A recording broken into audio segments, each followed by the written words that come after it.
దేవునికి స్తోత్రం. వందనాలు. మరి నన్ను ఆహ్వానించిన గౌరవనీయులు కెనడీ గారు, జాన్ కెనడీ గారు కూడా వారు వచ్చినప్పుడు చాలా రిస్క్ తీసుకుని కవర్ ఎక్కించి అందరూ కూడా ఎక్కించున్నారు. అందుకు వారికి మా హృదయపూర్వక వందనాలు. అలాగే అధ్యక్షులకి, అలాగే సహోదరులకి, పెద్దలకి నా హృదయపూర్వక వందనాలు తెలియజేస్తున్నాం. దేవుని బిడ్డలారా, మరి అపోస్తలులు గద్దె లివింగ్స్టన్ గారితో కలిసి జర్నీ చేసిన చాలామంది చేసి ఉంటారు. నేను కూడా ఒక వ్యక్తిని అందులో.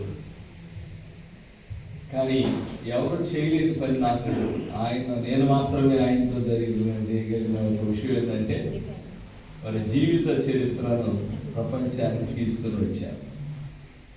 అది ఇంగ్లీష్లో కూడా తర్జుమా చేయబడి ప్రపంచం అంతా కూడా, అమెరికాలో ఉన్న సహోదరులు ఆ పుస్తకం చదివినప్పుడు ఏడ్చి ఒకసారి ఆయనతో మాట్లాడాలి సార్ అంటే, అప్పుడు అక్కడే నేను ఉండాలి, ఇదిగో మాట్లాడండి అంటే ఎంతో సంతోషపడ్డాడు లివింగ్స్టన్ గారు. సో ఆయన సంతోషింపు చేయటానికి నేను ఎంతో కష్టపడ్డాను. అది అందరి బట్టి కూడా దేవునికి వందనాలు. మరి ఎంతో అప్పుడే చెప్పాడు, రత్నకుమార్ ఎప్పుడైనా టీసీసీలో రావచ్చు, వెళ్ళిపోవచ్చు అని. అది గుర్తించుకుని నన్ను పిలిచిన మరి కమిటీకి, దైవజనులకు మరొకసారి వందనాలు తెలియజేస్తున్నాను. నేను ఇక్కడ రావడానికి ప్రధాన కారణం ఏంటంటే, ఒక ఉద్దేశంతో వచ్చాను. లివింగ్స్టన్ గారు బ్రతుకున్నప్పుడు పుస్తక క్లబ్ని ప్రారంభించారు. దేవునితో అధిక సమయం గడపాలి అని ఒకే ఒక్క ఉద్దేశంతో నేను 220 పుస్తకాలు రాశాను. నేనంటే కోపం ఉన్నవాడు నా పుస్తకాలు చదవరు. ఆ ఉద్దేశంతో నేను ఏం చేశానంటే, ప్రపంచంలో పెద్ద పెద్ద దైవజనులు, డాక్టర్ బిల్లీ గ్రాహం, రైన్హార్డ్ బాంకే, బెన్నీ హిన్, అలాగే స్మిత్ విగిల్స్ వర్తర్, పెద్ద పెద్ద దైవజనులు పుస్తకాలు, ఒక 20 మందికి నేను ఉత్తరాలు రాశాను. వాళ్ళ పుస్తకాలు నేను తీసుకుని, రైట్స్ తీసుకుని, తెలుగులో లేవు ఆ పుస్తకాలు తెలుగులో కాదు, కువైట్లో అసలు లేవు. అందుకని పుస్తకాలు చదవాలి ప్రజలు. నేను పుస్తకాలు చదివి పడిపోయిన ఆత్మీయ జీవితాన్ని మరలా కట్టుకోవటానికి కారణమైంది. అందుకే పుస్తకాలు చదవాలి, మొదటి పాయింట్. రెండవదిగా, గోల్డ్ బైబిల్ మనం ఫ్రీగా ఇవ్వాలి. ప్రజలు దివారాత్రులు వాక్యం చదవాలి. దేవుని వాక్యం చదవటం కోసం నేను ఎంతో కష్టపడ్డాను, ఎంతో డబ్బు ఖర్చు పెట్టాను. ప్రజలు దేవుని వాక్యం చదవాలి. ఆ విధముగా కువైట్లో కూడా ఒక పుస్తక క్లబ్ని గత కొన్ని సంవత్సరాల క్రితం లివింగ్స్టన్ గారు ప్రారంభించారు. ఆ తర్వాత కొంత డిస్టర్బ్ జరిగి కొంత ముందుకు సాగలేకపోయింది. దేవుడు నాకు కొంత డబ్బులు ఇచ్చాడు కొంతమందికి. అప్పుడు నేనేం చేశానంటే, పుస్తక క్లబ్లో ఎవరైతే ఉన్నారో వారిని ఫ్రీగా వేరే దేశానికి తీసుకెళ్తాను. ఒక్కొక్కళ్ళకి 50,000 ఖర్చు పెట్టి. మనం ఎందుకు ప్రపంచం అంతా తిరగకూడదు? 195 దేశాల్లో ప్రార్థన గురించిన మంట మనం తలుపు చేయకూడదని లివింగ్స్టన్ గారితో అన్నప్పుడు, మంచిదయ్యా చేయి, నేను కూడా వస్తానని ఫస్ట్ మలేషియాలో ప్రారంభించాను. 120 మందికి అయ్యే విమానం ఖర్చు నేనే పెట్టుకున్నాను. హోటల్, 5 స్టార్ హోటల్ ఖర్చు, భోజనాలు ఖర్చు మొత్తం నేనే పెట్టుకున్నాను. దాదాపు నాకు 50 నుంచి 60 లక్షలు ఖర్చు అయింది. పర్వాలేదు, నో ప్రాబ్లం. బట్ ప్రజలు మండించాలి. నెక్స్ట్ రేపు ఈ నెల 23వ తారీఖున థాయిలాండ్ మరొక 120 మంది, 110, 120 మంది తీసుకెళ్ళాలి. ఇట్లా ప్రపంచం అంతా తిరుగుదాం, మన శక్తి కొలది తిరుగుదాం అనే లివింగ్స్టన్ గారి ఆలోచనలతో నేను ఈ కార్యక్రమాన్ని ప్రారంభించాను. సో మిమ్మల్ని కూడా ఆహ్వానిస్తున్నాను. మీరు కూడా రండి, పుస్తక క్లబ్లో ఇన్వాల్వ్ అవ్వండి. అబ్రహాం గారు మీకు ఏమైనా కావాలంటే గైడ్ చేస్తారు. వారు కూడా ఇన్వాల్వ్ అయ్యారు. ఇంకా ఎవరైనా ఉంటే చాలామంది టీసీసీలో ఇన్వాల్వ్ అయ్యారు, కువైట్ దేశంలో ఇన్వాల్వ్ అయ్యారు. వాళ్ళందరినీ నెక్స్ట్ 2 years తర్వాత వాళ్ళ బయటకు తీసుకెళ్తాం, వేరే దేశానికి తీసుకెళ్తాం. అక్కడ ప్రార్థనా సమావేశాలు ఏర్పాటు చేసి, మరి 4 మండే కట్టెల మధ్య ఒక మంటని కట్టి పెడితే అది కూడా మండుతుంది. మండించాలి. ఆ మండించడం ఎంత ఇంపార్టెంట్ అంటే, మంట లేకపోతే నా జీవితంలో టర్నింగ్ చేసిన ఒక పాయింట్ అని మీకు చెబుతాను నేను. 97వ కీర్తన 5వ వచనాన్ని ఒక్కసారి చూడాలని నేను కోరుతున్నాను. 97వ కీర్తన 5వ వచనం ఒకసారి చూడాలని నేను కోరుతున్నాను. యెహోవా సన్నిధిని యెహోవా సన్నిధి సన్నిధిని పర్వతములు మైనము వలె కరుగుచున్నవి. పర్వతములు మైనము, ప్రాబ్లమ్స్ కరిగిపోయే ప్లేస్ మంట, ప్రార్థన జీవితం. కాబట్టి మీరందరూ కూడా ప్రార్థనా జీవితంలో ఎదగటానికి నేను ఈ యొక్క పుస్తక క్లబ్ను ప్రారంభించాను. తప్పకుండా మీరు రండి, వివరాలు మీకు తెలియజేయబడతాయి. ఈరోజు మీ మధ్యకు ఇంపార్టెంట్ విషయాన్ని మీకు చెప్పాలని ఆశపడుతున్నాను. లోకాసు వార్త 5వ అధ్యాయం 4వ వచనం ప్రజలను చదువుకున్నాం. ఆయన బోధించుట సాగించిన తరువాత నీవు దోణిని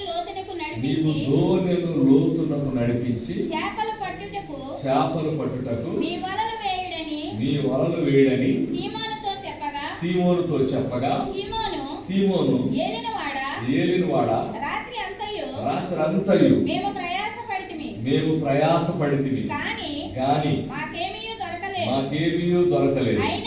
అయినను నీ మాట చొప్పున వలలు వేతుమని ఆయనతో చెప్పాను. వారు చేసి విస్తారమైన అద్భుతములు జరగాలంటే ఏం చేయాలి? విస్తారమైన అద్భుతం. ఈ మధ్యకాలంలో నేను ఎంత లోతు పాయింట్లు చదువుతున్నా ఎక్కటలేదండి జనాలకి, ప్రజలకి ఎక్కటలా.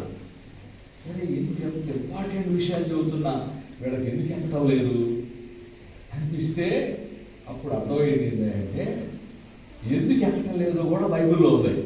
ఒక వ్యక్తికి లోతైన పాయింట్ చెప్పినా కానీ ఎందుకు ఎక్కడో తెలుసా? అది కూడా చూపిస్తాను చూడండి. నిర్గమాకాండము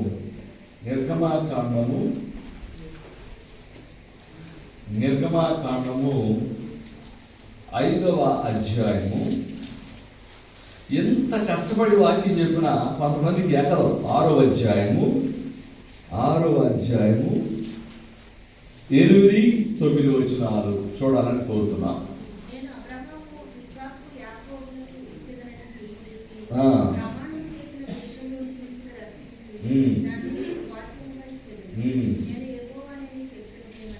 చెప్పుమనగా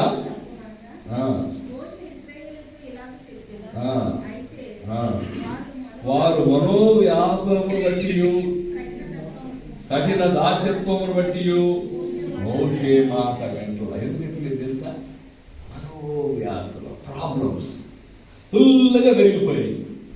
నాకు తెలుసు అనుకుంటున్నా, మీకేం లేవనుకుంటున్నాను. మరి ప్రొవైడ్ చేసి వచ్చారు కదా, కొంచెం ప్రాబ్లమ్స్ లేకుండా ఉంటున్నారు అని అనుకుంటున్నా.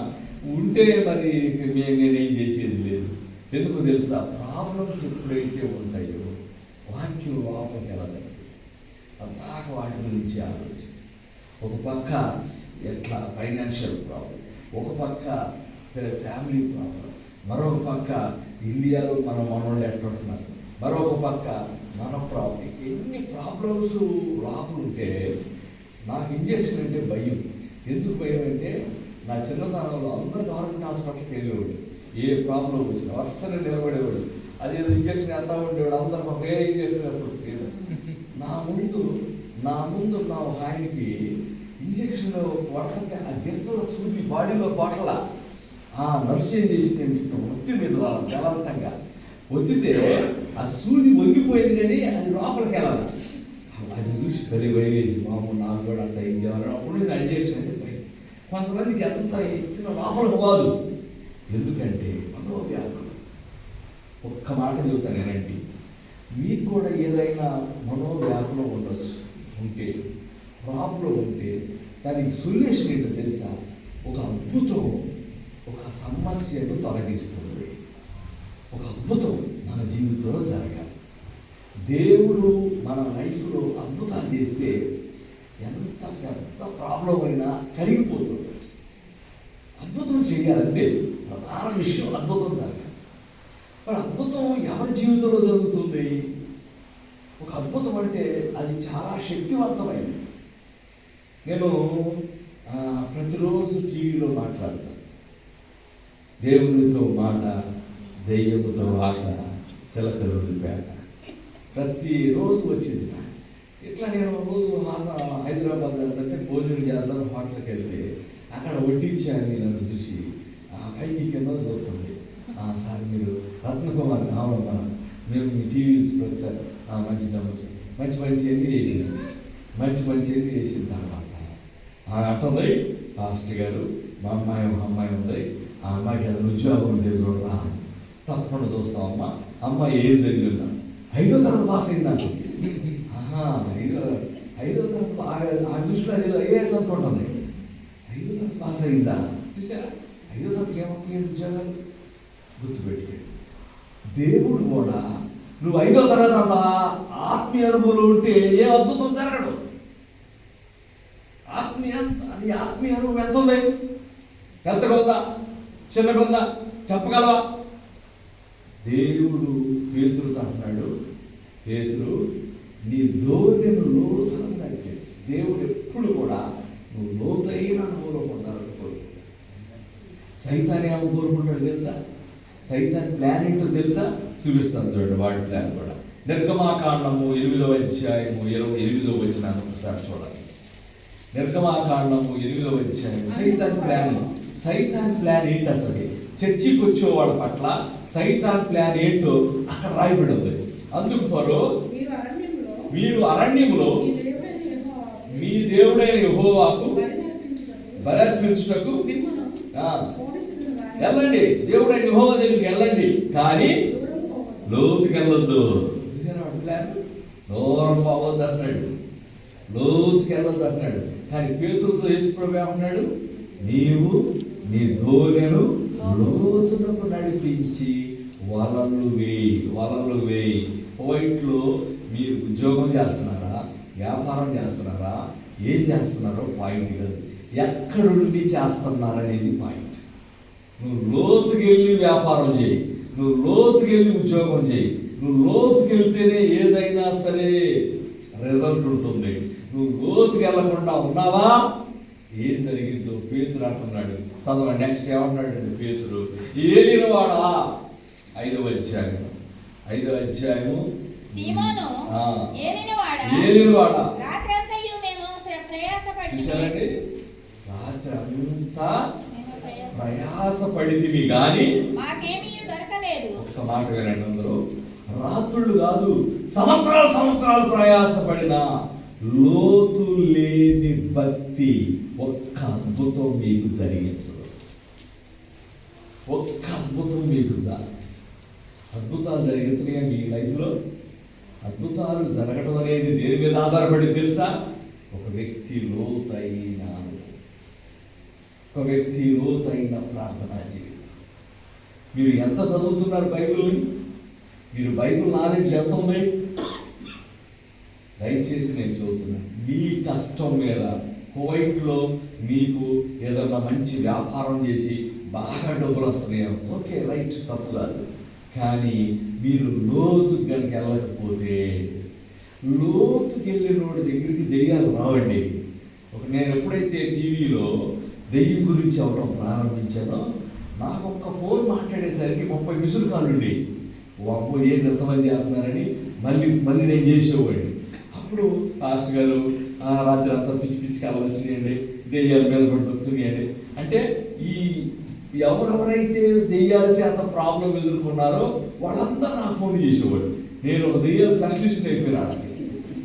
అప్పుడు అనిపించింది నాకు, ఏంటి వీళ్ళు ఎందుకు దెయ్యాలు? ఒక ఆమె రాజమండ్రి నుంచి ఫోన్ చేసి, లాస్ట్ గారు నేను మా రాజమండ్రి అయ్యేద్దామని చెప్పాను. ఇట్లా రాత్రి అంతా దెయ్యం నన్ను మీద పడి తొక్కుతుందంటే యేసు ప్రభు నమ్మకమ్మ తొక్కదలే అన్న. ఆమె అంటుంది యేసు ప్రభు నమ్ముకునే 10 సంవత్సరాలు అవుతుందంట, అయినా దొరుకుతుందా? అవును పాస్టర్ గారు, ఎందుకు దొరుకుతున్నారు? ఎందుకు దొరుకుతుంది? అదేంటమ్మా, నువ్వు దక్కాల్సింది పోయి నేను దొక్కతమైంది అన్నది.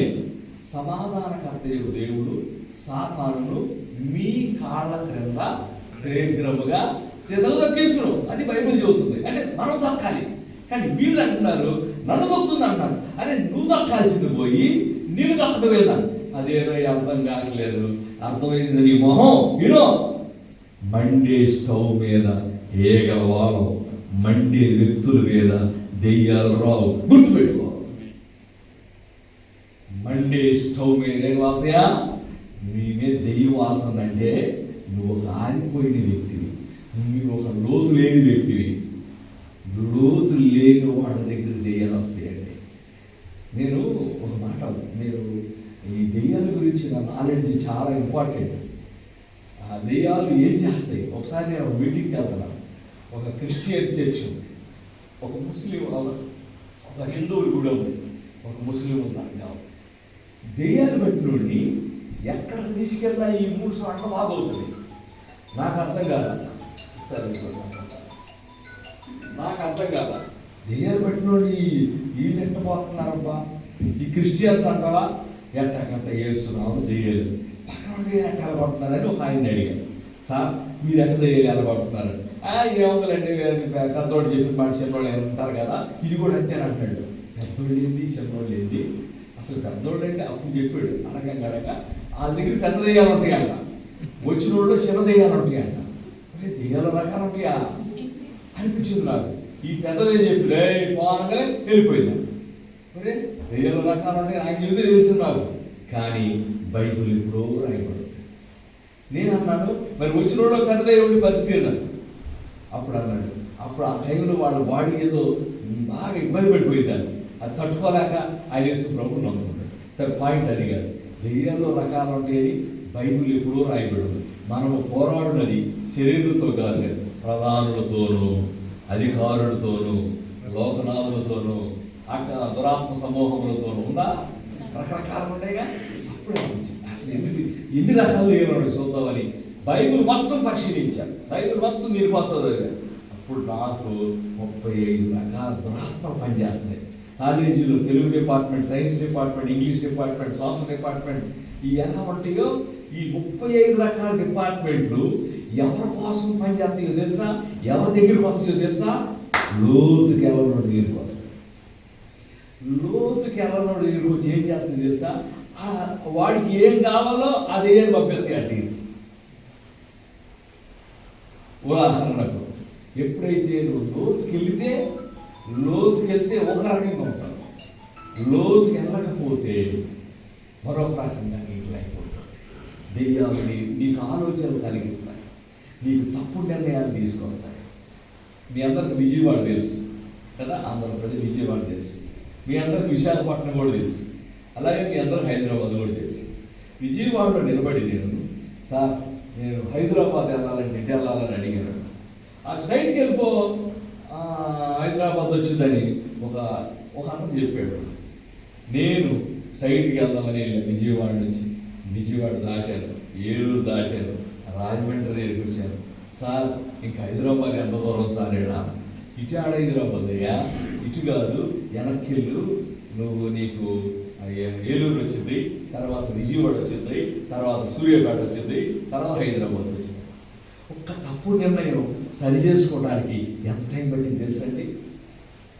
చాలామంది ఈరోజు అప్పుడు అవటానికి ప్రధాన కారణం తప్పుడు నిర్ణయాలే. ఈ తప్పుడు నిర్ణయాలు ఎక్కడి నుంచి వస్తాయండి? ఈ తప్పుడు నిర్ణయాలు, మాకు ఒక బంధువు ఉన్నాడు, ఆయన బాగా డబ్బులు ఉండేవాడు. డబ్బులు ఉంటే నేను అన్నాడు యేసు ప్రభు ఉన్నాము, ఆయన యేసు ప్రభు నమ్ముతాడు. పేదవాళ్ళని చెప్పు, దేవుడు నాకు అనుభవించడానికి అన్ని ఇచ్చాడు, నాకు దేవుడితో పని అన్నట్టు మాట్లాడాడు. నేను అన్నాను ఒక్క తప్పుడు నిర్ణయం సైతాన్ని నీకు ఇస్తే నీకున్న డబ్బు మొత్తం జీరోకి వచ్చేసింది. అదే నేను మా ఎడ్యుకేషన్ నీకు తెలీదా అన్నాడు. అన్నట్టుగానే నేను అన్నట్టుగా తప్పుడు నిర్ణయాలు తీసుకున్నాడు. 45 సంవత్సరాలు బస్సులను దిగిపోయాడు. బాప్తిసం ఎప్పుడు ఇస్తా అన్నాడు. అదేదో ముందే తీసుకున్నాడు, ఈ దిగిపోయే సెక్షన్ ఉండేది కాదు కదండి. మన వాళ్ళు అట్లా ఉంటారంటే ఆరిపోయిన తర్వాత మరలా మండాలనుకుంటారు. కాబట్టి అపవాది వెళ్ళని వారిని చాలా ఇబ్బందులు పెట్టి, చాలా తప్పు నిర్ణయాలు ఇచ్చి ఒక భ్రష్టుడిగా తయారు చేస్తారు. అందుకే మీరు ఎక్కడ ఉన్నారో ఈరోజు టెస్ట్ చేసుకోండి. మీరు లోతుకున్నారని చెప్పగలరా? లేదు, బయట ఉన్నామని చెప్పగలరా?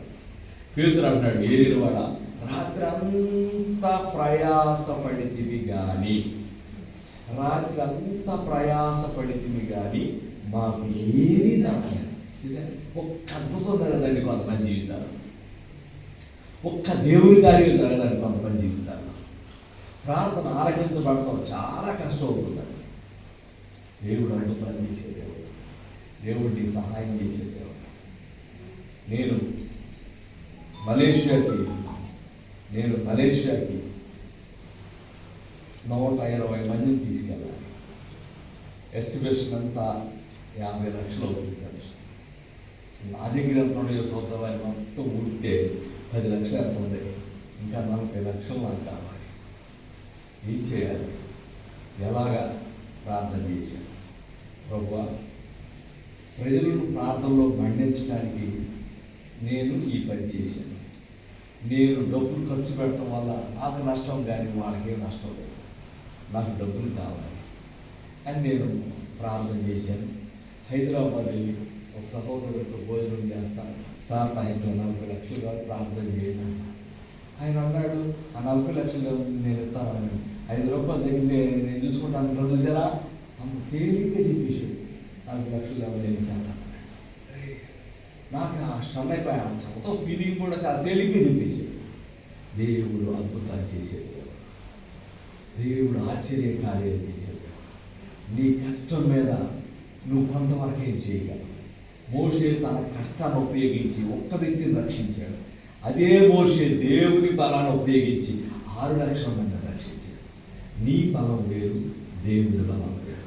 అప్పుడప్పుడు తల్లిదండ్రులు అంటారు, పిల్లలు, నేనున్నంత వరకు నీకు దిగులు లేదు, నువ్వు లేత పరిస్థితి, నీ బలం పనిచేయని పరిస్థితి. అందుకే దేవుని మీద ఆధారపడటం నేర్చుకోండి. దేవుడి మీద ఆధారపడటం అంటే అద్భుతాలు జరగాలి. నువ్వు లోతుకి వెళ్తున్నావంటే దాని అర్థం ఏంటో తెలుసా? నువ్వు దేవుడి మీద ఆధారపడటానికి ఇష్టపడుతున్నావు. నువ్వు లోతుకి వెళ్తలేదని దాని అర్థం ఏంటంటే నేనే గొప్ప, నా కష్టం మీద నేను ఆధారపడుతున్నాను. నీ కష్టం వ్యర్థమైపోతే పరిస్థితి ఏంటో తెలుసా? దేవుని బిడ్డలారా, పేతురు అంటున్నాడు, ఏలినవాడ, రాత్రంతా ప్రయాసపడ్డావు, ఒక్క చేప కూడా దొరకలేదు. ప్రయాసపడ్డావు, కష్టం వ్యర్థమైపోతుంది, ఒక్క చేప దొరకలా. ఇప్పుడు చెప్పండి, వీళ్ళు ఎక్కడుండి వేసారు రాత్రి అంతా? వీళ్ళు ఎక్కడున్నారు? లోతులో ఉన్నారా? లేదు. నువ్వు లోతుకి వెళ్ళకుండా సంవత్సరాలు కష్టపడినా ఒక్క అద్భుతం జరగదు. లోతుకి వెళ్ళాలి.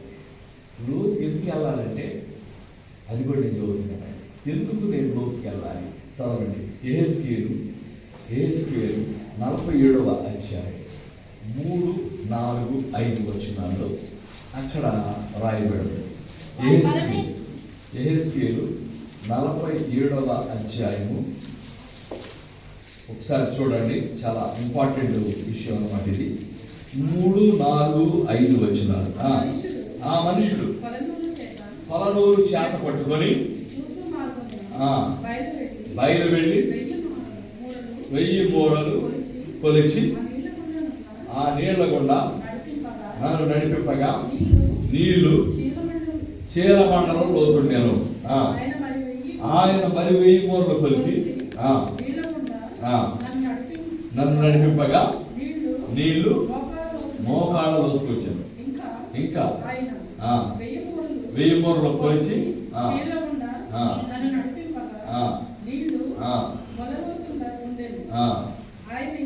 ఆయన ఇంకను 1000 మూరలు కొలవగా మిక్కిలి లోతాయి, నేను దాటలేనంత నది కనబడేను. ఈదవలసినంత నీరు కదా నది. ఒకసారి నాయకుడు చూడండి, ఇక్కడ సంఘములో 4 రకాల లోతుల్లో ఉన్న వాళ్ళు ఉంటారు. మొదటి రకం ఏంటంటే చీలమండలం లోతు. తెలుసుగా మీకు చీలమండలం అంటే జస్ట్ ఊరికే, ఇది భక్తి, చాలా తేలిక భక్తి అనమాట. ఆదివారం వస్తారు, ఊరికి వెళ్తారు, దేవానికి స్తోత్రం అంటారు, వాళ్ళకి ఏదో తానికి వెళ్తారు, వెళ్ళిపోతారు. ఊరికి సింపుల్ భక్తి. కానీ సెకండ్ స్టెప్ ఇంకా లోతుకి వెళ్ళారు. ఇంకా లోతుకి వెళ్తే మోకాళ్ళ లోతుకు వచ్చింది. ఇంకా కొంచెం సీనియారిటీ, ఇది అంతేగాని దీనివల్ల అంత ఉపయోగం లేదు. మూడోది మొలలోతు ఉండెను కదా. నాలుగోది మిక్కిలి లోతు. ఎంత మిక్కిలి లోతు అంటే ఏడవలసినంత నీరు. ఈ 4 రకాల లోతుల్లో మీరు ఎక్కడ ఉండాలని దేవుడు కోరుకుంటున్నాడో తెలుసా? మిక్కిలి లోతుల్లో ఉండాలి. ఎందుకు మిక్కిలి లోతులో ఉండాలని కోరుకుంటున్నారంటే ఆ మిక్కిలి లోతుకు మరొక పేరేంటి? ఏదవలసినంత నది గల నీరు. ఇదే వ్యక్తిని ఎప్పుడు చూశారు మీరు సముద్రాల్లో కానీ కాలంలో కానీ ఇదే వ్యక్తిని నీరు మోస్తుంది. ఇదే వ్యక్తిని ఎవరు మోస్తారు? నీరు మోస్తుంది. మిక్కిలి లోతైన వ్యక్తిని దేవుడు మోస్తాడు. ఇదే వ్యక్తిని నీరు మోస్తుంది. నువ్వు మిక్కిలి లోతుగా ఉంటే దేవుడు నిన్ను మోస్తాడు. ఒక మాట చెబుతాను, చేల మండలంలో ఉన్నవాళ్ళు కూడా నీళ్ళలోనే ఉన్నారు, కానీ నీరు మోస్తుందా? బయటలా. దేవుళ్ళనే ఉంటారు కొంతమంది. దేవుడు వారిని బయలు దేన్ని బట్టి బయట లేదు? లోతు యొక్క స్థాయిని బట్టి. నువ్వు లోతుకి వెళ్లకుండా పై ఉంటే దేవుడు నిన్ను బయలేడు.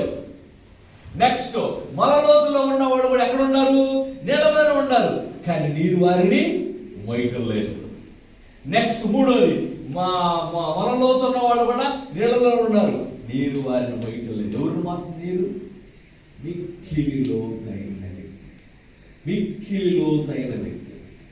ఇప్పుడు నేను ఒక పాయింట్ చెబుతాను. పాస్టర్ గారు, నేను ఎక్కడున్నా నాకు ఎలా తెలిసింది? నేను మిక్కిలి లోతులో ఉన్నానా లేకపోతే చీలమండలంలో ఉన్నానా? అసలు ఫస్ట్ పాయింట్ మీరు గుర్తించాల్సింది, ఒక చీలమండలంలో నుండి మోకాళ్ళ లోతుల్లో నుండి మొల లోతుల్లో నుండి మిక్కిలి లోతుల్లోకి నేను ఒక అనుభవంలో నుంచి మరొక అనుభవంలోకి వెళ్తున్నాను అని దేవుని బట్టి చదువుతాం. బాగా గుర్తుపెట్టి, దేవుడు మీ మనసులో విధేయతను తెలియజేస్తాడు. అమ్మా, నీ స్థాయి పెరగాలి. నువ్వు ఇదివరకలాగా ఉండటానికి వీల్లేదు. నువ్వు ఇదివరకలాగా ఉండటానికి వీల్లేదు. నువ్వు ఇదివరకలాగా బైబిల్ చదవటానికి వీల్లేదు. ఇంకా కొంచెం పెంచాలి అని ఒక ప్రేరేపణ నీ హృదయంలో తీసుకొస్తాడు. మనం ఏం చేస్తాం? దాన్ని చూద్దాం ప్రభా, ట్రై చేస్తున్నాను ప్రభా, నా వల్ల కావట్లేదు ప్రభా, ఇక అట్లాగే నువ్వు అక్కడే ఉంటావు. ఎప్పుడైతే దానికి లోపడతావో ఒక అనుభవంలో నుండి మరొక అనుభవంలోకి వెళ్ళాడు. అక్కడికి వెళ్ళిన తర్వాత మరొక కొత్త ప్రపోజల్ వచ్చింది. నీ స్థాయి ఇంకా పెరగాలి, నువ్వు ఇక్కడే ఉంటే సరిపోదు, ఇంకా నువ్వు దేవుని కోసం పని చేయాలి, ఇంకా నీ ప్రేరేపణలు వస్తాయి. అప్పుడు దానికి లోబడితే మరొక స్థాయిలోకి వెళ్తారు. చాలామందికి హృదయంలో ప్రేరేపణలు దేవుడు ఇస్తాడు, కానీ వారు దానికి లోబడనందువల్ల అక్కడే ఉంటారు. వారికి సీనియారిటీ పెరిగింది, సీనియారిటీ పెరగచ్చు, కానీ వారు అక్కడే ఉంటారు. దేవుని బిడ్డలారా, అందుకే నేను మీ అందరికీ తెలియజేస్తున్నాను, ఒక్కసారి మీ హృదయములలో దేవుడు ఏ ప్రేరేపణిస్తున్నాడో గుర్తించండి. దానికి లోబడుతున్నామా, దానికి విధేయత చూపుతున్నామా, ఒక్కసారి ఆలోచించాలని నేను కోరుతున్నాను. కాబట్టి దేవుడు నాకు ఒక ప్రేరేపణ ఇచ్చాడు. నువ్వు వేకునే లేచి ప్రార్థన చేయమని. వేకునే లేచి ప్రార్థన చేయాలంటే పెద్ద కష్టం, నాకైనా ప్రార్థన. వేకునే లేచి ఖచ్చితంగా నువ్వు ప్రార్థన చేయాలన్న. ప్రభువా, ప్రార్థన వేకునే ఎందుకు చేయాలి? ఎప్పుడైనా చేయొచ్చు కదా ప్రార్థన అని నేను కొంతకాలం ప్రార్థన చేయాలి. అప్పుడు నాకు మరలా దేవుడు నాకు ఒక ఆలోచన ఇచ్చాడు, ఒక రెఫరెన్స్ నాకు చూపించాడు.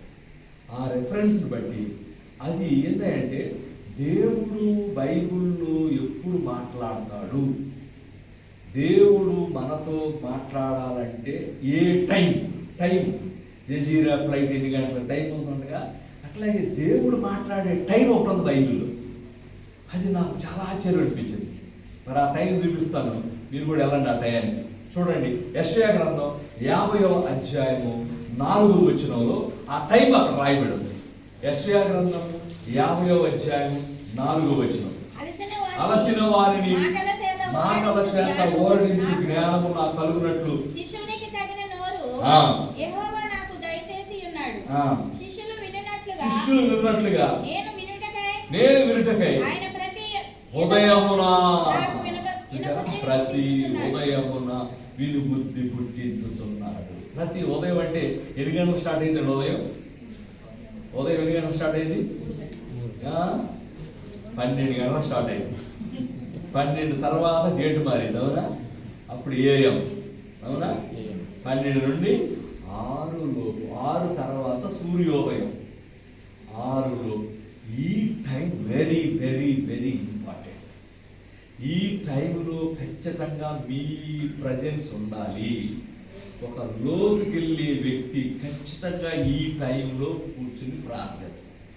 నాకు ఫస్ట్లో ఈ టైం చూసి ఇదేంటి ప్రభు ఎక్కువగా టైం ఇది, అసలు 12 నుండి 6 లోపు కొనుక్కుని ముందుకు 10 గంటలు కొనుక్కుంటే 7 గంటలు ఎక్కుతాం కదా అని నేను చాలాసార్లు ట్రై చేసిన. వల్ల కాక దీనికి ఆపోజిట్ రెఫరెన్స్లు ఏమైనా ఉన్నాయేమని బైబిల్లో ఎదుగుతాం ప్రారంభించాను. నాకు 2 రెఫరెన్స్ దొరికినాయి. ప్రభువా, ఎండవేళ అబ్రహాము మెండ్రే దగ్గర కనబడ్డాడని ఉంది, మధ్యాహ్నం పేతురు ప్రార్థన చేస్తుంటే నువ్వు విన్నావని ఉంది. ఆయనతో ఎండవేళ మాట్లాడావు, ఈయనతో మధ్యాహ్నం మాట్లాడావు, నాతో మాట్లాడతానికి నీకేమైంది ప్రభు అని నేను ఈ రిఫరెన్స్తో బేస్ చేసి ఒక అనుభవం చెప్పినప్పుడు దేవుడు వెంటనే లోపడాలి. ఆర్గ్యూలు చేస్తే టైం అయిపోయింది. నా లైఫ్లో కొంత టైం వేస్ట్ అవడానికి ప్రధాన కారణం నా వల్ల కాక నేను ఒక అనుభవం నుంచి మరొక అనుభవంలోకి వెళ్ళలేక మరలా నేను రెఫరెన్స్తో అయితే ప్రార్థన చేస్తే ఒక క్వశ్చన్, ఒక ప్రశ్నతో దేవుడు నన్ను మార్చేశాడు. ఏంటంటే, అబ్రహాంతో ఎండవేళప్పుడు మాట్లాడాడు, పేతురుతో మధ్యాహ్నం మాట్లాడాడు, కానీ ప్రతి ఎండవేళ మాట్లాడతానని లేదు, ప్రతి మధ్యాహ్నం మాట్లాడతానని లేదు, కానీ ప్రతి ఉదయం మాట్లాడతానని ఉంది బైబిల్లో. అప్పుడు నుంచి ఇప్పుడు దాకా నాకు ఆప్షన్ వేకునే ఉండవు, వేకునే. ఎందుకంటే ఒక అనుభవం దేవుడు చెప్పినప్పుడు మనం దానికి లోపడాలి. అప్పుడు మరొక అనుభవంలో మరొక స్టెప్కి వెళ్ళేవారు. అలా అలా అలా దేవుడు మనల్ని మిక్కిలి లోతుల్లోకి ఎప్పుడైతే తీసుకొస్తాడో ఒకే ఒక గుర్తు, నిన్ను ఆయన మోస్తాడు. ఇదే వ్యక్తిని నీరు మోస్తుంది, ఇదే వ్యక్తిని నీరు మోస్తుంది, మిక్కిలి లోతైన వ్యక్తిని దేవుడు మోస్తాడు. కాబట్టి దేవుడు బిడ్డలారా, మరి మిమ్మల్ని మీరు ఎలా ఉన్నారు, మీరు ఎక్కడ ఉన్నారు, మీ మనస్సాక్షికి దేవుడు ఏం చెబుతున్నాడు, దానికి లోబడుతున్నారా ఒక్కసారి టెస్ట్ చేసుకోండి, పరిశీలించుకోండి. ఇది మొదటి ఉపయోగం. ఎందుకు లోతుకి వెళ్ళాలి? లోతుకి వెళ్ళడం ద్వారా 3 ఉపయోగాలు మీకు చెప్పి నేను ముగిస్తాను. నెంబర్ 1, నువ్వు లోతుకి వెళ్ళడం ద్వారా మిక్కిలి లోతైన వ్యక్తిని దేవుడు మోస్తాడు, గుర్తుపెట్టి. సెకండ్ పాయింట్, మిక్కిలిలో ఇప్పుడు ఇదే వ్యక్తిని చూశారు కదా, ఇదే వ్యక్తిని నీరు మోస్తుంది కదా. అంతేకాదు, ఇదే వ్యక్తిని నీరు అక్కడే ఉంచదో, నీరు ముందుకు తీసుకెళ్ళింది, అవునా? ఇదే వ్యక్తిని నీరు నడిపిస్తుంది. మిక్కిలి లోతైన వ్యక్తిని దేవుడు నడిపిస్తాడు, దేవుడు నడిపిస్తాడు. దేవుడు నడిపింపు మీకు ఎంతో ఇంపార్టెంట్. మీ ఉద్యోగాల్లో, మీ వ్యాపారాల్లో, మీ పనిలో దేవుడు మనల్ని నడిపించాలి. దేవుడు కనుక నడిపించలేదు అనుకోండి, పూర్వకాలంలో ఏనుగులు పట్టేవాళ్ళు ఏనుగు ఇటు వచ్చి ధనంగా ఇక్కడ పెద్ద గుంట తవ్వుతారు. అది గుంటని ఏనుగు తెలియకుండా పైన ఆకులు కట్టేస్తారు. అది వస్తూ వస్తూ వస్తూ దాంట్లో పడిపోయింది. అప్పుడు బడిసెలతో దాన్ని పొడిచి దాన్ని లోపరుచుకుంటారు. ఏనుగుకి అలాగే మనం వెళ్ళే రూట్లో నాశనకరమైన దొంగ ఊపిరి ఉంటాయి అక్కడ. అది ఊపిరి తెలియదు మీకు. నువ్వు ఎప్పుడైతే కాలేసావో లోపల పడిపోతావు. బయటికి రావడం కొన్ని సంవత్సరాలు, ఒక తప్పుడు నిర్ణయం కొన్ని సంవత్సరాలు మనల్ని బాధిస్తుంది. అయితే దేవుని నడిపింపు నిన్ను బయటికి తీసుకొస్తుంది. దేవుని నడిపింపు నిన్ను అందులో పడకుండా తప్పిస్తుంది. అందుకే జీవితంలో దేవుని నడిపింపు ఎంతో అవసరం. మీ ఉద్యోగాల్లో, మీ వ్యాపారాల్లో మీరు దేవుని మీ స్థాయి పెరగటానికి, మీ స్థాయి పెంచేది దేవుని నడిపింపు. ఈ దేవుని నడిపింపు ఎక్కడుంటుంది? మిక్కిలి లోతుల్లో ఉంటుంది. ఇదే వ్యక్తిని నీరు మోస్తుంది. ఫస్ట్ పాయింట్, ఇదే వ్యక్తిని నీరు నడిపిస్తుంది. రెండో పాయింట్, మిమ్మల్ని దేవుడు నడిపించాలి. నాకు తెలిసిన ఒక సహోదరుడు ఉన్నారు, తల్లిదండ్రులు, తండ్రి చచ్చిపోయాడు, 5 చెల్లెళ్ళు ఉన్నారు, 5 చెల్లెళ్ళు. ఈయన బాగా ప్రార్థన చేసుకునేవాడు, బాగా దేవుళ్ళు కొనసాగుతూ ఉండేవాడు. ఎంత ఇబ్బంది వచ్చినా ప్రాంతంలో కొనసాగుతూ ఉంటాడు. నేను మరలా చెబుతున్నాను, చచ్చిపోయేంత వరకు ఇబ్బందులు వస్తానే ఉంటాయి. అయినా వాటిని అధిగమించి మనము చేరుకోవాల్సిన స్థలం ఏంటంటే మిక్కిలి లోతులోకి రావాలి. నీకు ఇబ్బంది ఉందని చెప్పి నేను ప్రార్థన చేస్తాను, నీకు ఇబ్బంది ఉందని చెప్పి నేను దేవుని వాక్యం చదవాలంటే నువ్వు ముందుకు వెళ్ళలేవు, గుర్తుపెట్టి. కానీ ఇతను అన్నింటిని ఓవర్కమ్ చేశాడు. అన్నింటినీ సరే ప్రభు నాకు సమస్య వచ్చింది కానీ నేను విడిచిపెట్టలేని చెప్పి మిక్కిలి లోతులోకి వెళ్ళాడు. వెళ్ళేటప్పుడు ఆయనకు ఉద్యోగం కావాలి, ఉద్యోగం లేదు. ఆయన ప్రార్థన చేస్తూ ఉన్నాడు. మా తండ్రి చచ్చిపోయాడు, మా 5 చెల్లెళ్ళు బాధ్యత నాది ప్రభు, నాకేం ఉద్యోగం లేదు, ఏం చేయాలి అర్థం కావట్లేదని ఆయన ప్రార్థన చేసుకుంటూ ఉండేవాడు, దేవుని దగ్గర మొరపెడతా ఉండేవాడు. అయితే ఒకసారి ఆయన అప్లై చేశాడు. అప్లై చేస్తే ఇంటర్వ్యూ చెన్నై, అప్పుడు మద్రాస్ అనేవాడు, మద్రాస్ చెన్నైలో ఇంటర్వ్యూ వచ్చింది. సరే విజయవాడ నుంచి ట్రైన్ ఎక్కి చెన్నై రైల్వే స్టేషన్లో దిగి బయటకు వచ్చి బస్సులు వస్తాయి, బయట రాగలే. ఆ బస్సుల కోసం నిలబడ్డాడు. పక్కన అడిగాడు, ఫలానా కాలేజీకి వెళ్ళాలంటే ఏ బస్సు ఎక్కాలండి అని. అదిగో ఫలానా నెంబర్ వచ్చింది, ఎక్కు అన్నాడు. సరే ఆ నెంబర్ ఎక్కి బస్సు ఎక్కాడు, కూర్చున్నాడు. ఆయన పక్కనే ఇంకో ఆయన కూర్చున్నాడు. ఈయన అడిగాడు, సార్ నేను ఫలానా కాలేజీ దగ్గర దిగాలి, నీకు తెలుసా అంటే ఆయన అన్నాడు, నేను కూడా అదే కాలేజీ దగ్గర దిగుతాను, నువ్వు కూడా అక్కడే దిగు అన్నాడు. మంచిది సార్. కొంత దూరం వెళ్ళిన తర్వాత మళ్ళీ ఆయన అన్నాడు, పక్కన కూర్చున్నాడు కదా, నువ్వు ఆ కాలేజీకి ఎక్కడి నుంచి వస్తున్నావు, ఎందుకు వెళ్తున్నావు అంటే నేను ఆంధ్రప్రదేశ్ నుంచి వస్తున్నానండి, ఆ కాలేజీ దగ్గర నా ఇంటర్వ్యూ ఉంది, ఆ ఇంటర్వ్యూ కోసం నేను వెళ్తున్నానండి అన్నాడు. అప్పుడు మళ్ళీ ఈయన అన్నాడు ఆయన్ని, సార్ మీరెందుకు వస్తున్నారండి అన్నాడు. అప్పుడు ఆయన అన్నాడు, నువ్వు వెళ్తున్న ఇంటర్వ్యూ చేసేది నేనే అన్నాడు. ఏమంటే ఈయన కేరళ నుంచి వస్తున్నాడు. ఇది జరిగి 35 సంవత్సరాలు అవుతుంది. 35 సంవత్సరాల క్రితం పరిస్థితి చెబుతున్నాడు. ఈయన కేరళ నుంచి వస్తున్నాడు, ఈయన ఆంధ్రప్రదేశ్ నుంచి వస్తున్నాడు. ఇద్దరు అడగలుచుకున్నారు, బస్సులో కలుసుకున్నారు. ఇప్పుడు ఆయన ఒక జనరల్ మేనేజర్ పోస్టులో ఉన్నాడు. దేవుడు నిన్ను నడిపిస్తే నీ స్థాయి సమాజంలో పెరుగుతుంది, నిన్ను హెచ్చించబడతావు. అందుకే దేవుడు నడిపింపు కోసం వెళ్ళాలి, మిక్కిలి లోతుల్లోకి వెళ్ళాలి. ఇది 2వ పాయింట్. కాబట్టి ఫస్ట్ పాయింట్ ఏంటి, మిక్కిలి లోతైన వ్యక్తిని నీరు మోస్తుంది, మిక్కిలి లోతైన వ్యక్తిని దేవుడు మోస్తాడు. నీ లైఫ్లో అద్భుతాలు జరిగిస్తాడు, నీకు నొప్పి లేకుండా చేస్తాడు, నీ ప్రయాసను తగ్గిస్తాడు. 2వ పాయింట్, నిన్ను దేవుడు నడిపిస్తాడు.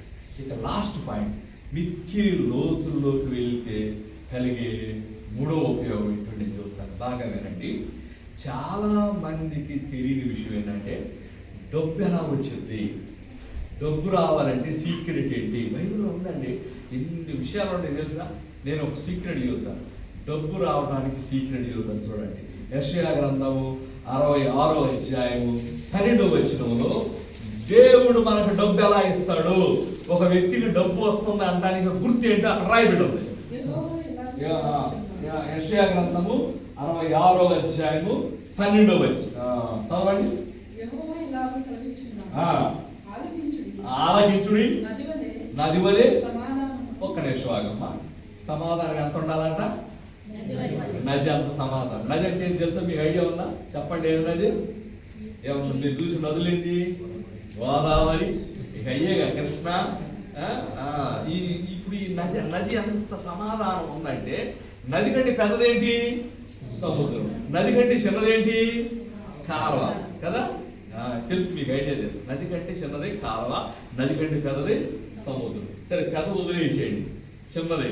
కొంతమంది హృదయంలో సమాధానము ఎంత ఉండాలో దేవుడు ఒక క్యాల్కులేషన్ చేసి, అయ్యా నీలో కాలం అంత సమాధానం ఉండకూడదో, నది అంత సమాధానం ఎప్పుడైతే ఉంటుందో అప్పుడు ఏం జరిగిందో చదవండి తర్వాత.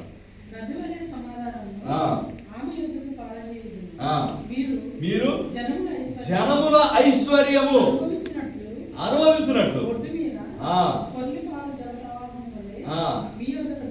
మీ యొద్దకు ఐశ్వర్యాన్ని రాణిస్తాడు. ఎవరికి ఇస్తాడు ఐశ్వర్యం తెలుసా? ఎప్పుడైతే నీ హృదయంలో అధికముగా సమాధానం ఉంటుందో అప్పుడు నీ దగ్గరకు డబ్బు వస్తుంది, నీ దగ్గరకు డబ్బు వస్తుంది. నేను ఫస్ట్లో నా చర్చి మెంబర్స్ని విపరీతంగా పీడించేవాడిని. సార్ అదిగో ఫ్యాన్ టిక్ టిక్ అంటుంది సార్, చూడండి సార్ ప్రసాద్ గారు అనేవాడిని. అంటే వచ్చే వారం ఫ్యాన్ తీసుకుని రా. సార్ ప్రభుదాస్ గారు మైక్ డుగ్ డుగ్ అంటుంది సార్, కొంచెం చూడండి సార్ అనేవాడు. సార్ అసలు ఏం సార్ సాపలు కూడా సరిగ్గా లేవు, కొంచెం చూడండి సార్ యోసేపు గారు అంటే ఒక సాపన్న తీసుకురా. మా చర్చికి వచ్చేవాడు నన్ను చూసి కనీసం వందనాలు కూడా చెప్పేవాడు కాదు. అయిపోతాం వెళ్ళిపోయేవాడు. అమ్మ మమ్మల్ని ఏమడుగుతాడు, నన్నేమడుగుతాడు ఏంటి ప్రభా. నేను ఒకరోజు హానిత అన్న, అమ్మా నేను మీ ఇంటి మీదకి వెళ్తాను, మీటింగ్కి వెళ్తున్నాను, నేను వీళ్ళింటో వస్తానన్నా. ఎప్పుడు వస్తానో చెప్పలా, టైం చెప్పలా, డేట్ చెప్పలా. అంటుంది ఫాస్ట్గా నేను ఉండనంటుంది. ఆ టైంలో నేను ఉండనంటుంది. అమ్మ అసలు నేను ఎప్పుడు వస్తానో కూడా చెప్పలేదు నీకు, అంటే నువ్వు ఎప్పుడు వచ్చినా కానీ నేను ఉండను, అది దాని అర్థం. సరేలేని చెప్పి నేను వెళ్తా ఆ ఇంటి వైపు చూశాను. ఇంటి వైపు చూస్తే వాళ్ళు కిటికీలు తెరిచి ఉంటాయి, లోపల ఉన్నారు, బయట తాళా వేసానండి. ఈయన ఎత్తొస్తాడు ఎప్పుడు. నాకెంత బాధ వేసిందంటే, ప్రభువా నా కోసం నేను అడుగుతున్నానా, నా కోసం నేను డబ్బులు అడుగుతున్నాను. ఏడ్చి ప్రార్థన చేశాను. ఒకే ఒక జవాబు దేవుడు ఇచ్చాడు. అపోస్తులకు డబ్బులు యాడ్ నుంచి వస్తున్నాయి అన్నాడు. అపోస్తులకు డబ్బులు యాడ్ నుంచి వస్తున్నాయి. అపోస్తులకు డబ్బులు యాడ్ నుంచి వస్తున్నాయి అంటే అప్పుడు అపోస్తులకు డబ్బులు యాడ్ నుంచి వస్తున్నాయి. ఆ బైబిల్లో చూశాను. వాళ్ళ కుర్చీల్లో కూర్చుంటే కాళ్ళ దగ్గర పెట్టారు డబ్బులు వచ్చి, కాళ్ళ దగ్గరకు వచ్చినాయి డబ్బులు కదా.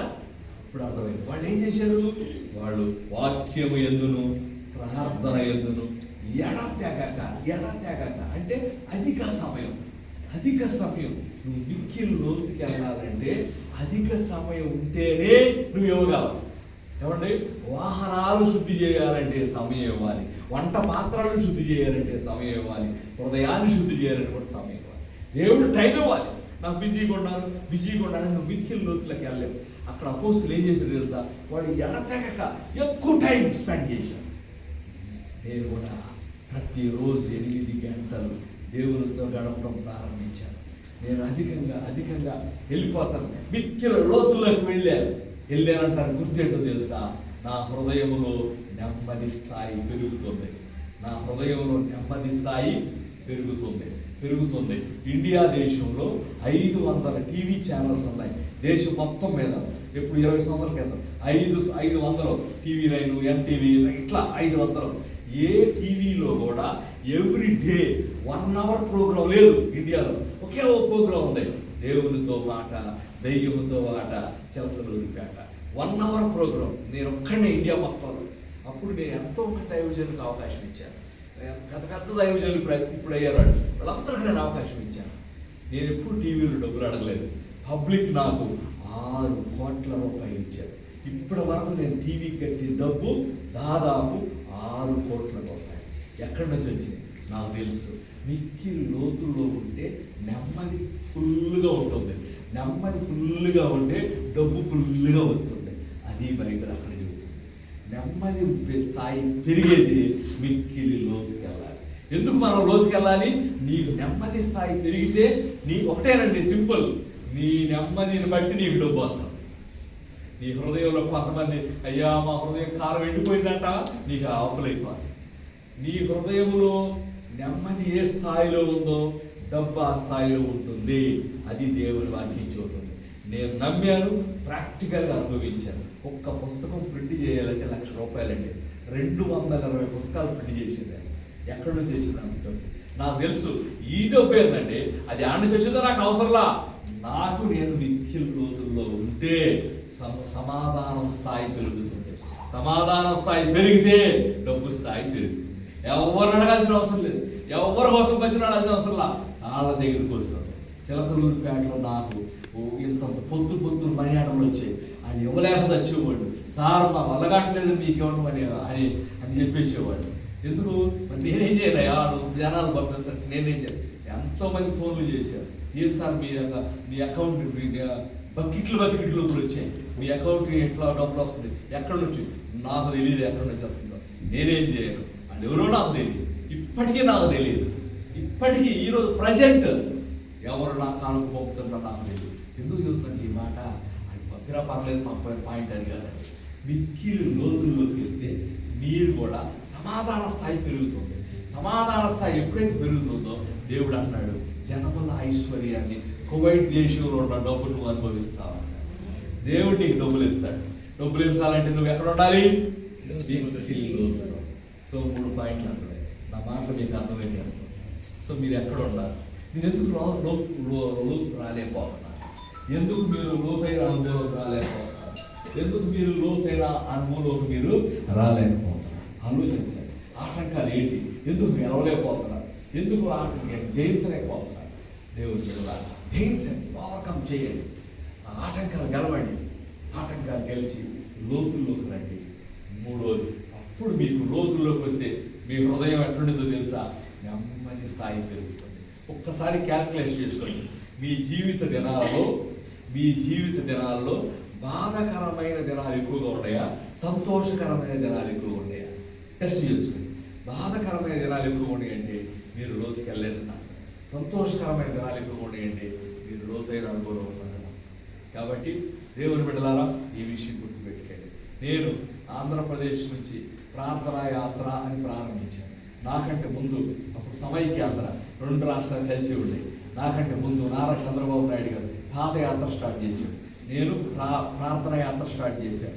నేను నంద్యాల నుంచి స్టార్ట్ చేసి ఆంధ్ర నుంచి తెలంగాణకి వెళ్తున్నాను. ఆయన తెలంగాణలో స్టార్ట్ చేసి ఆంధ్రాకి వస్తున్నాడు. ఇద్దరు ఒకే ఊరిలో మీటింగ్, ఆయనది నాది. ఆ ఊరిలో అందరూ వచ్చారు. సార్ 2 మీటింగ్లు ఎందుకులండి, ఒక మీటింగ్ పెడదాం, మీరు వాక్యం చెప్పండి, ఆయన గెస్ట్గా పిలుద్దాం అన్నాడు. సరే సార్, నేను ఓకే.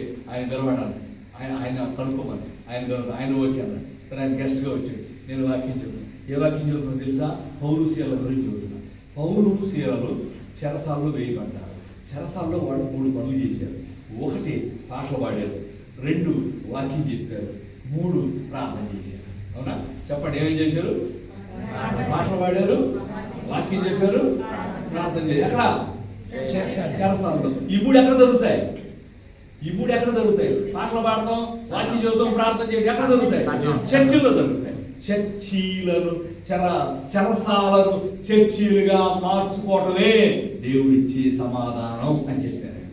ఒక సమాధానం కలిగిన వాడు ప్రతి బాధకరమైన పరిస్థితిని ఆనందకరంగా మార్చుకునే పవర్ అతనికి వచ్చింది. అది ఆయనకు నచ్చింది. అప్పుడు ఆయన లేచి అన్నాడు, సహోదరుడు చెప్పినట్టుగా మనందరం ఉండాలి, మనందరం మార్చుకోవాలి. వాళ్ళ వల్ల అయితే మార్చుకుంటాం, రాత్రి మార్చుకుంటారా? ఆయన ఊడికొచ్చి సంతోషంగా ఉండగలరా? దేవుని బిడ్డలారా, భూమి మీద సమాధానంతో నింపబడిన వాడు ఏ పరిస్థితి బాధపడలేదు. కాబట్టి నేను ఒక మాట చెబుతాను, నువ్వు ఏడిస్తే నువ్వు ఒక్కడవేనా, మీరు నవ్వితే మీరు అందరు నవ్వుతారు నీతో పాటు. బట్ నువ్వు ఏడిస్తే నువ్వు ఒక్కడవేనా అవుతావు. అవునా? మీరు వస్తారా? బేస్మెంట్కి ఇద్దరు కలిసి ఏడుతాము, 6 గంటలకి ఇద్దరు కలిసి ఏడుతాం. నీతో పాటు ఆడటానికి మీరు వస్తారా?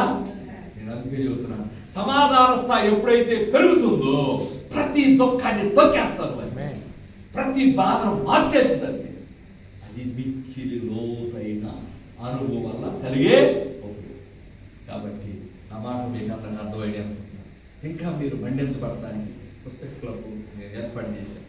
నేను ఉండడం పుస్తకాలు మండిస్తాయి మిమ్మల్ని. పుస్తకాలు ప్రతి నెల ఒక పుస్తకం, కొత్త పుస్తకం, గొప్ప దైవజనులు, ఒక గోల్డ్ బైబుల్ మీకు ఇవ్వడం జరుగుతుంది. కాబట్టి మరి ఈ విషయాన్ని మీరు గుర్తుపెట్టుకుని రండి, కలిసి పనిచేద్దాం, ప్రపంచాన్ని మండిద్దాం, ప్రపంచాన్ని మిక్కిలి లోతులో తీసుకెళ్దాం. అటువంటి కృప దేవుడు మీ అందరికి దయచేయాలి. తలలో వచ్చండి, ప్రార్థన చేసుకుందాం.